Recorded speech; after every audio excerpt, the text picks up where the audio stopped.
Welcome to new TV Telugu. ఇప్పుడు AP top 10 చూద్దాం. సీఎంగా 17-18 ఏళ్లు ఉన్నావు, కానీ ఇన్నేళ్లలో కనీసం ఒక ప్రాజెక్టుకైనా శ్రీకారం చుట్టావా చంద్రబాబు? ఎంతసేపు ఇతరులు శ్రీకారం చుట్టిన ప్రాజెక్టులనే ఖాతాలో వేసుకునే ప్రయత్నమే తప్ప రైతులకు చంద్రబాబు చేసిందేమీ లేదు అని వైఎస్ఆర్సీపీ రాష్ట్ర ప్రధాన కార్యదర్శి గడికోట శ్రీకాంత్ రెడ్డి అన్నారు.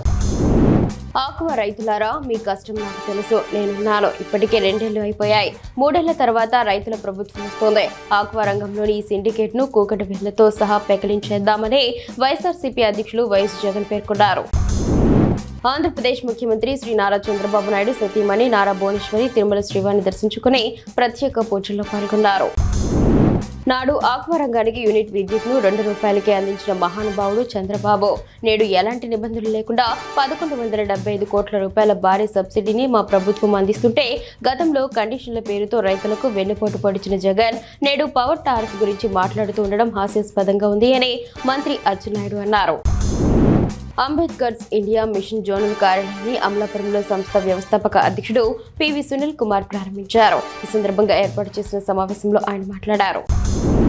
విశాఖపట్నంలో పర్యావరణ పరిరక్షణ కోసం సిపిఐ పార్టీ వినూత్న నిరసనలు చేపట్టింది. కొండలను తవ్వేయడం, మైనింగ్ మరియు రిసార్ట్ల పేరుతో ప్రకృతిని నాశనం చేయడాన్ని వ్యతిరేకిస్తూ పలుమార్లు ఆందోళన నిర్వహించారు. పర్యావరణానికి జరుగుతున్న నష్టాన్ని ప్రజలకు అర్థమయ్యేలా చెప్పేందుకు కొండలకు బోడిగుండు పేరుతో నిరసన కార్యక్రమాలు చేపట్టారు. మాజీ మంత్రి ముద్రగడ పద్మనాభన్కు గవర్నర్ పదవి సిఫార్సు చేస్తామని జనసేన అధినేత పవన్ కళ్యాణ్ భావించారని ఏపీ మంత్రి నాదెండ్ల మనోహర్ తెలిపారు. కైకలూరులో జనసేన మీటింగ్ లో పాల్గొన్న నాదెండ్ల మనోహర్ 2024 ఎన్నికలకు ముందు జరిగిన ఘటనను గుర్తు చేసుకున్నారు. అప్పట్లో ముద్రగడ పద్మనాభాన్ని జనసేనలో చేరాలని ఆ పార్టీ నేతలు ఆహ్వానించారు. ఈ క్రమంలోనే కూటమి పార్టీలు అధికారంలోకి వస్తే ముద్రగడకు గవర్నర్ పదవి సిఫార్సు చేద్దామని పవన్ కళ్యాణ్ చెప్పినట్లు నాదెండ్ల గుర్తు చేసుకున్నారు.